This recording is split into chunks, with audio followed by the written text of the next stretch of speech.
Good morning from Petway Family Farmstead. You guys stay tuned. This is part one of how to build the cleanest water system available for your chickens.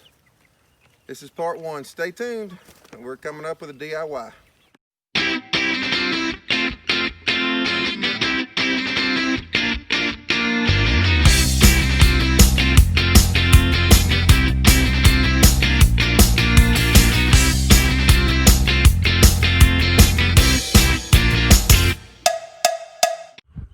What's going on, YouTube? This is James from Petway Family Farmstead.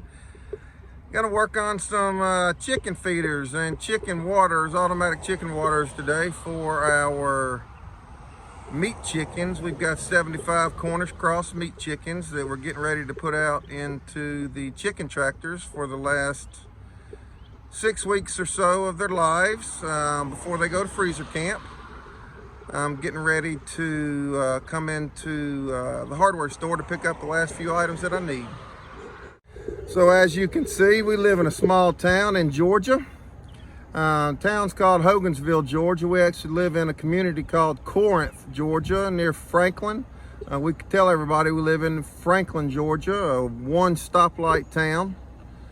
Heard County, Georgia, and this is our hardware store we're going to, Big M Hardware. And we're gonna go in here and get everything we need. They have everything you need. This is, we call between this store and this one over here. This is what we call the Grantville Walmart in Grantville, Georgia.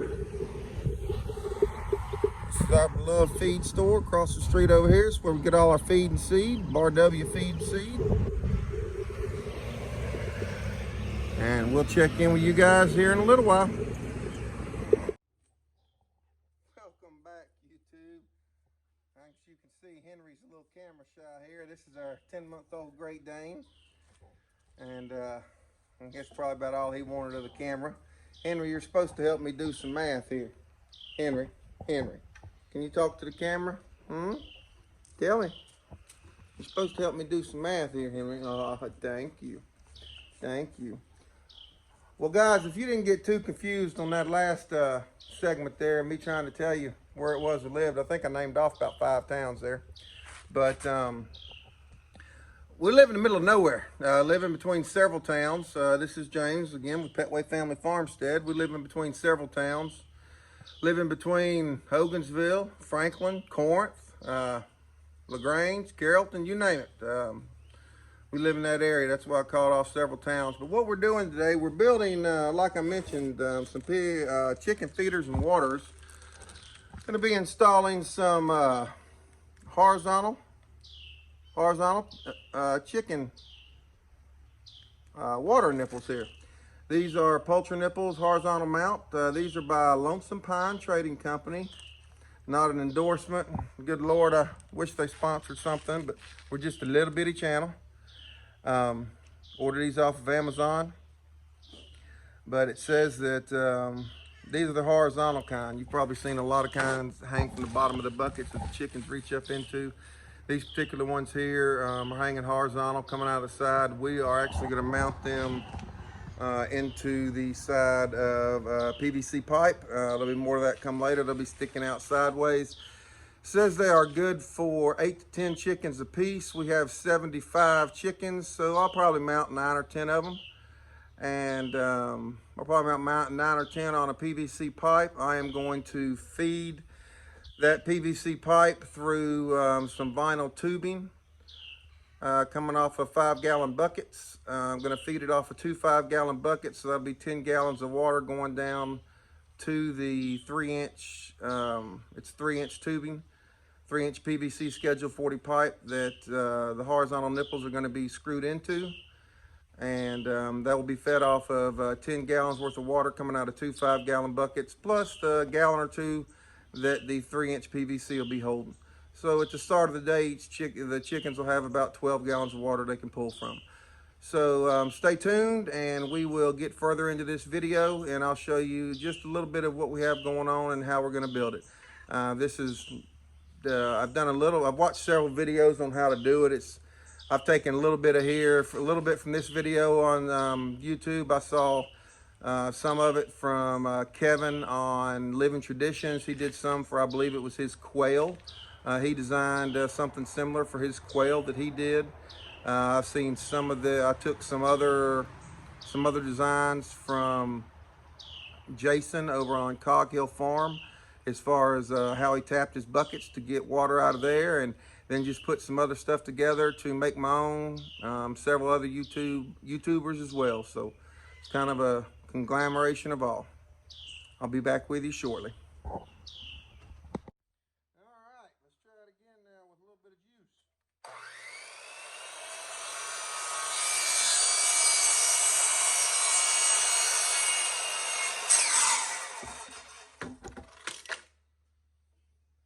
Working much better that time. Always wear proper safety equipment, safety glasses too, of course. My Milwaukee 18-volt drill. Drill the holes. I have the holes marked at, see the little red marks there? I have them marked. I marked them at 6-inch increments. I have a total of 9 of them marked. Again, I've got them marked at 6-inch increments. I've got 9 holes I'm going to put in there. That will give me plenty of spots to put the feeders in.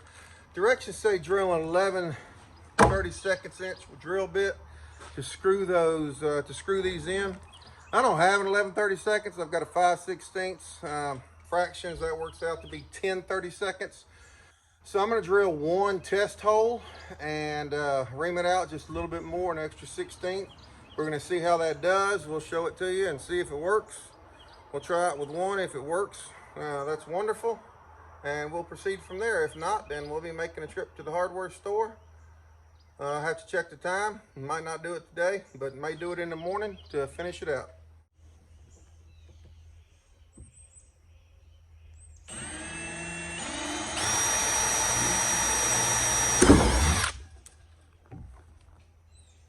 Drill the hole, let's ring it just a little bit.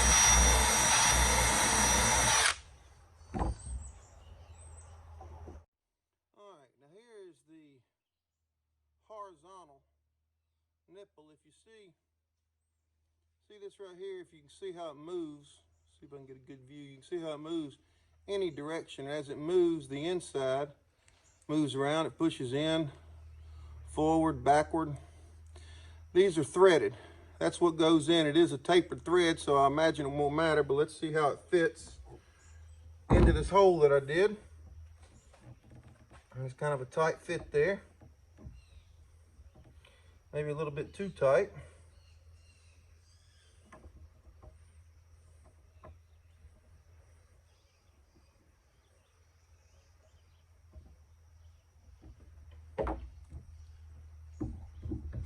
Ream it out a little bit more here.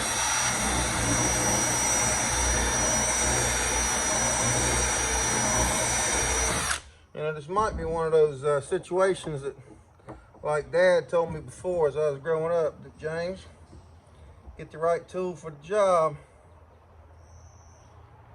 Might need to go get that right drill bit, but let's see what we can get done here. And I think that's what I'm gonna have to get done, because it just doesn't want to go, and I don't want to keep trying to force it and tear something up. So we'll come back when I have the right drill bit. See, again, should have been using the right tool for the job, but I tried to use a step bit, a universal step bit, and I think I went one size too big with it, and this is going in too loose. So believe I'm gonna have a leak there on that one. I'll end up having to Teflon tape the heck out of it. So I'm gonna do what I said, because this is only about 2 or 3 minutes after the last clip of video. So I'm gonna do what I said this time and go get the right size bit, like I should have done last time. But I believe in showing it to you like it happens. Ain't no cheating on this channel. If we mess up, we're gonna show you. This time I believe I'll go to the hardware store and do it like I said. Alright guys, back from the hardware store. Went got the right bit. I picked up an 11/32 Irwin bit here. Went ahead and chucked it up in the drill. Ready to drill some holes. You know, one thing I was thinking about, riding back to the hardware store and back, I talked earlier about this hole I already put in. You know, something put in earlier that was messed up and a little bit too big. I was talking about caulking it to seal it if I needed to. No sense in doing that. I'm gonna go ahead and cut that off. That way I don't have to mess with it. Directions say use an 11/32 bit. That's what I have here. I'll go ahead and drill all the rest of these out. You know, I've seen guys before on YouTube talk about taking a, you might be wondering how I got all these holes in here in the right spot. Some people talk about making a line down through there. Some people have talked about using a chalk line to go down through there. Guys, no sense in reinventing the wheel. If you look on the pipe here, I mean, there's words on here. I mean, look all the way down, there's words down it. Those words are put in a straight line. All I did is go down through here every 6 inches and put a dot. The words are in a straight line. Pull my tape measure across the words and put a dot every 6 inches. So I'm gonna go down through here now. Make my holes.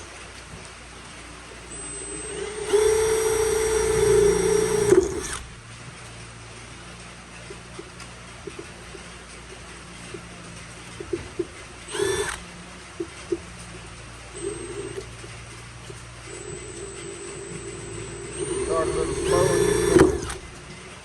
That gives you the gist. I'm gonna go on down and get done, guys. I'm gonna take one of these right here, screw it in. Yeah, that's a lot better. Screw it on in. Bore you all the details of me going on through. I'll be back when I get through drilling all the holes and getting these started.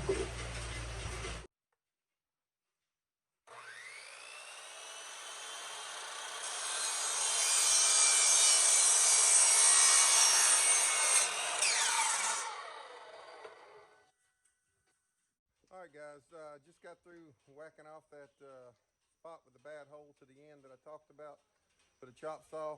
Now what I'm going to do is go ahead and try to put in the actual horizontal nipples. I did get a wrench to put them in with, which you'll see. They'll go in about halfway, and then you've got to put them with a wrench. Guys, I picked up a 17 millimeter. That's just what I had handy. Most of the guys I saw doing it online were just doing it with an adjustable wrench. Some people call it a thumb wrench, a crescent wrench, whatever you want to call it. I grabbed a 17 millimeter, fit it kind of tight. You'll see what I'm doing here as I'm putting them in. I'm going to go ahead and put in one or two of the nipples just to see how they fit. And then I'm going to hold up there and talk about what we're doing next. Need to clean out some of these holes, get all the trash out of them. If you don't, those threads won't seal good. You can do it with about anything. A pocket knife probably works best. I had this drill bit laying here. The wrong size drill bit that I tried to use earlier. It'll get the burrs out. You'll see the plastic just laying there.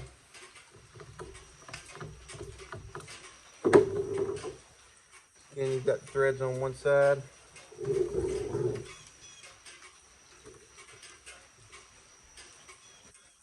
like it goes about a 1/4 inch in before it actually starts.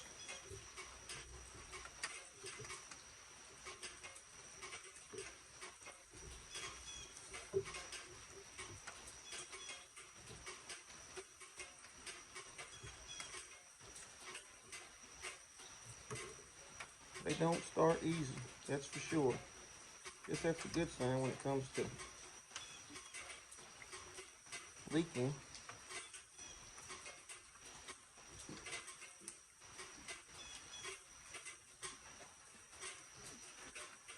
It's raining. I like the sound of rain on the tin roof, but I don't know how it's working out with me videoing. You can see it keeps trying to pop out here. Well, I say as you can see, you might not be able to see.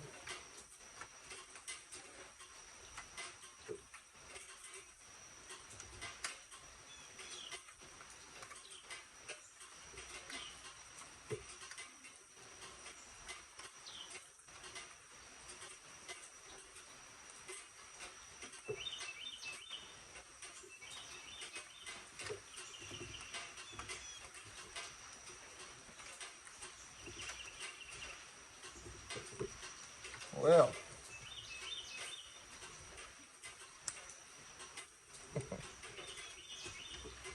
like it's gonna take patience, something I don't have a whole lot of. But we'll get it.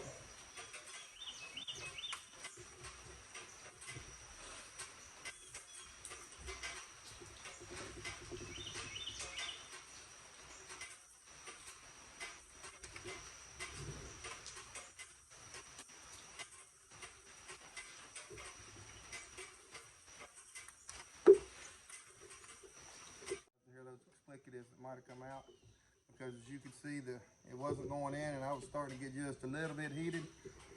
So this is my son, my 20-year-old Nathan. We did a little bit of experimenting to figure out what we could do and what the problem was.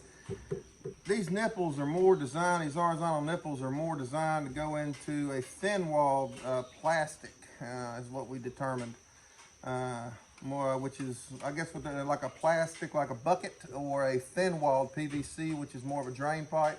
What we have here is a scheduled 40. So not to be deterred, what we ended up doing is getting our trusty, where'd it go? So we're not going to be beat here. So what we did is we got our trusty persuader out, propane torch, and got that piece that I ended up cutting off the end. I drilled a couple holes in it to figure out what we needed to do, and we decided we'd heat the holes up. These are slightly tapered, and as thick as this PVC was, these could not get pushed down in there enough for the threads to grab. So overheated this first one, went in too easy, wouldn't grab enough, barely heated the second one, and it seemed to have grabbed fine. Now the real test of this will be, it'll probably be tomorrow. Now, as far as you guys will know, it'll be in 5 or 10 minutes, 20 minutes as we get into the video more, but in actuality, it'll be tomorrow before I get all this hooked up and get water in it, see if they actually leak. But we're gonna go down through here and slightly heat these. I've got Nathan out here so that he can help me put these nipples in and start screwing them in. So we may have to get up on the other side, I'm not sure. But I'll start heating them up a little bit and you can start screwing them in. We're just barely gonna heat them a little bit, let y'all watch in case you wanna do the same thing. Probably get a comment about how I'm pointing this at you while I'm lighting it.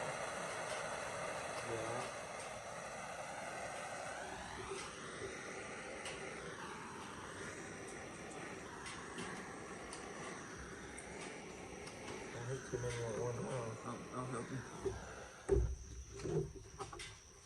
So we'll leave it rolling here for a few minutes while we're doing these. Still got to put pressure on it. You can feel it soft as it gets started. And then we'll come back with the wrench and tighten them the rest of the way in. You want them to get hard before they go all the way in. According to the directions, you're supposed to stop it about 1/16 of an inch before it gets to the bottom. I don't normally read directions, but since it wasn't quite working, I decided to read the directions this time.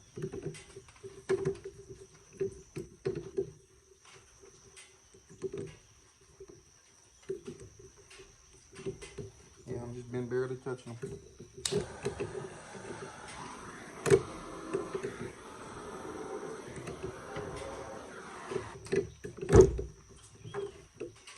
Some people might wonder why I didn't go ahead and put all my PVC fittings on the end that I'm going to plumb the water and stuff to. The reason I didn't, I want to be able to clean this pipe out thoroughly since the chickens are going to be drinking out of it. After I got through putting everything in and doing all my drilling, I wanted to be able to clean the pipe out thoroughly before I sealed it up.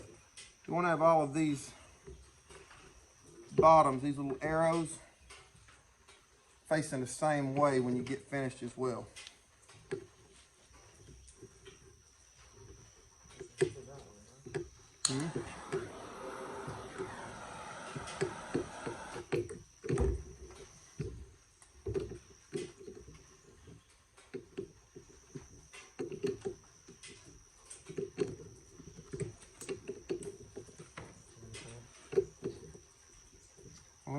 Oh, you want to do it?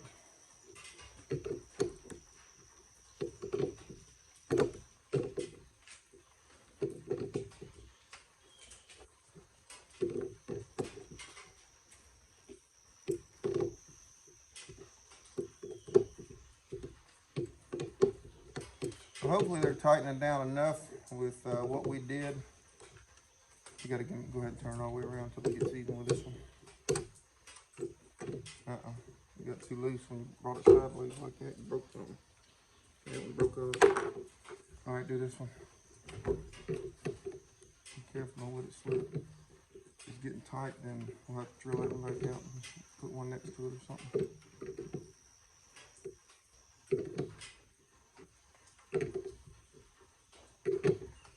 Hopefully they're getting tight enough. I think that's why they want you to stop 1/6 of an inch away.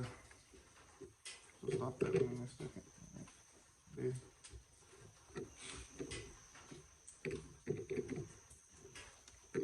I'll seal that hole off in caulk. We'll show you the real. The good, the bad, and the ugly. That one obviously ain't gonna work, so we'll seal that one off.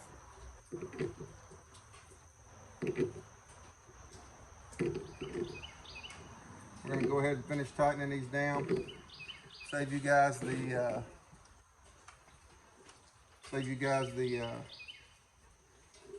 all the monotony of watching us. We'll be back shortly. Hey guys, been a couple days since the last clip that we filmed with my son putting these chicken nipples into the pipe. A lot going on here on the farmstead, so had a couple things prioritized and getting back to it here to get it done. Hoping to get the meat chickens into the chicken tractors today. And don't know that the waters will be ready today, but we've got other things to water them with until we get them ready. This nipple is the one that we broke off. May still use it. I was going to take it out. We very well may still use it. It looks like it's still going to work. That's providing none of them leak. We'll know that when we get water in. I have cleaned out the inside of the pipe just by basically tapping it on the ground to get all the shavings out, get everything out from the inside. We'll flush it out once we get it hooked up. What I'm going to do on this end, got a coupling here, 2-inch coupling. Got a 2-inch adapter, and I've also have a 2-inch plug. What I want to show you here, this is a 2-inch to a 1/2 inch. That's threaded, 2-inch to a 1/2 inch threaded adapter. Bushing is what they call it. This is the 1/2 inch bushing that is threaded bushing. It's going to screw in right here.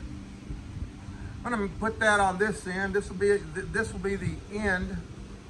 I'm going to put it on there so that once we fill it up with water, we'll put pressurized water through it to start with a garden hose. Fill it up. We'll be able to flush out the water. Also be able to leave this off to let all the air out of the system, out of the pipe for that matter. And then periodically, we'll, in case water gets stale or when we want to drain it, we can just take this off, drain everything out, put it back in. All to that. So what we're going to do here, I always use primer. I know it's just chicken water, but the point is I don't want any leaks in the system. Primer cleans it up. I don't want any drips. That's the reason I'm doing this, is to try to keep drips in the water. So just using this old purple primer. I wish they had clear primer. The purple stuff makes a mess, but they make it purple for the reason of just making sure that you know you got it on there. And the stuff works, because I don't know if you can see on the camera or not, but it's actually taking the words off of the pipe. So it's taking the words off the pipe, it's cleaning it right up. You don't have to get it all the way up it, just get it up there about as far as you think the coupling's gonna go. So I'm setting it onto here. That way I don't put it back on the table. The table's just an old work table I use. I don't use it for anything else. It's just a dirty table. I'm gonna go ahead and do both sides of the coupling here. Because I'm gonna get the coupling going here in a minute anyway. I'm gonna use the other side, so. Prime everything while I've got it out here. Come on, stay up there. All right, we'll prime this side as well. Hey, son.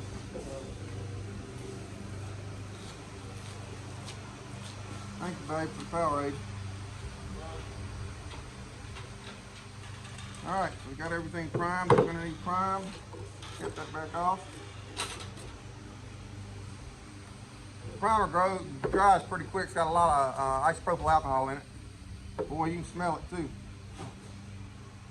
You don't want to stay in a closed-in space. The breeze is blowing pretty good, so anytime you're doing this gluing or priming or anything with this stuff, you want to stay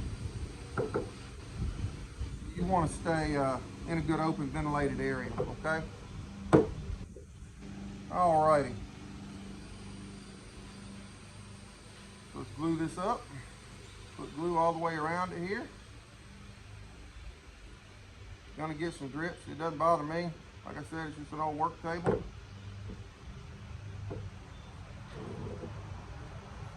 Glue on the inside, both pieces. Some people don't. I do. Why not? You know, I'm kind of that old adage, if a little bit of glue is enough, then a lot of glue is better. Whenever you're gluing PVC, you always want to put it on and give it a twist. It will bottom out. You can see there's a ridge on the inside. You might not be able to see it. There's a ridge on the inside, so you get it in and then you bottom it. It bottoms out, stops where it needs to. I'm not putting water to it. No real need for it to rest, for lack of better words. I'm gonna go ahead and put my bushing on now. I don't remember if I mentioned it. That's a 2-inch PVC coupling that I put on there. That's how I mount the pipe to the bushing to the pipe. I'm gonna put glue on my bushing here.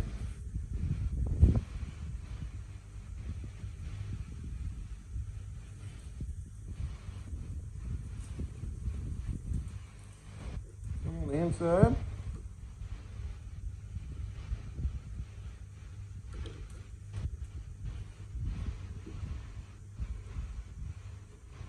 Put it in, see I'm giving it a little twist as I'm putting it in. What that twist does, in case you missed any spots with the glue when you were putting it on there, twist it, it'll get all, it gets the glue smeared around real good. Make sure if you missed any spots, it takes care of it. That's it. Alright guys, so I flipped it over, finished that end up.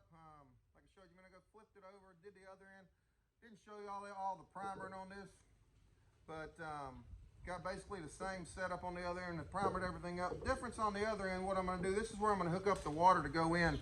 Same bushing as far as size wise. You've got a 2-inch bushing going to a 1/2 inch. This is a 1/2 inch, however, this is a 1/2 inch glue in bushing. No threads on the inside. What I'm going to do on this end is I'm going to glue the pieces together here. What I have here is a 1/2 inch glue in bushing to a 1/2 inch threaded bushing. Okay, 1/2 inch glue in PVC, 1/2 inch PVC to 1/2 inch threaded bushing. This is 1/2 inch brass. This is a brass 1/2 inch female, 1/2 inch male threads, pipe threads to 1/2 inch female pipe threads to a hose barb, 3/8 inch hose barb. I'll show you what I'm doing here. What I'm using here is a polyethylene, very similar to ice maker line if you've seen it, just bigger. That's how I'm going to be supplying the water. I'm going to be coming out of 5-gallon buckets to supply the water because the chicken tractors are out in the field, and I'll be moving those buckets every day. We'll get to that later. But it's 1/2 inch line that I'm using with a 3/8 inch inside diameter, 1/2 inch outside diameter on the polyethylene. They'll just slide right over this. So what I have to do, I've got everything primered and ready here. I do have to cut a piece of 1/2 inch PVC to go from here to the, what I do with the bushing I just had, it's in my hand, to go from here to the bushing here. So you can use a hacksaw for that. I happen to have a set of cutters here. Work out real nice. This pair I picked up for $7.99. I picked it up, you saw earlier in the video, at what I call the Grantville Walmart. It's right across the road there from the hardware store.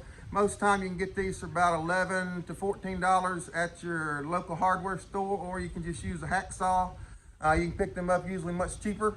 I do a lot of cutting on PVC. This is good up to 3/4 PVC.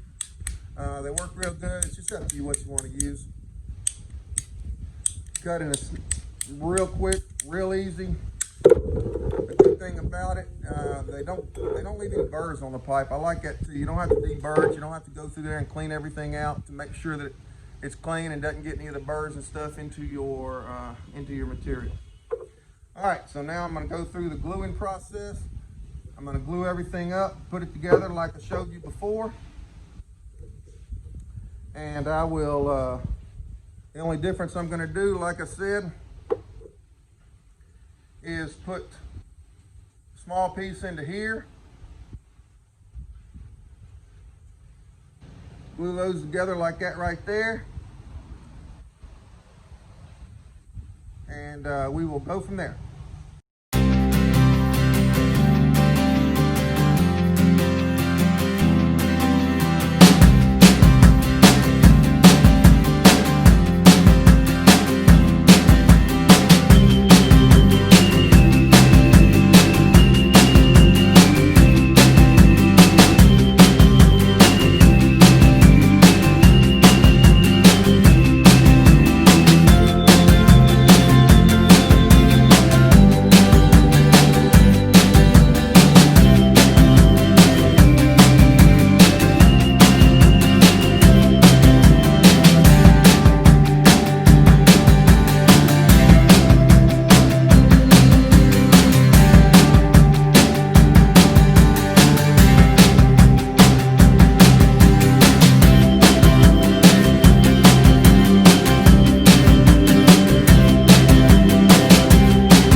All right, so all that's on.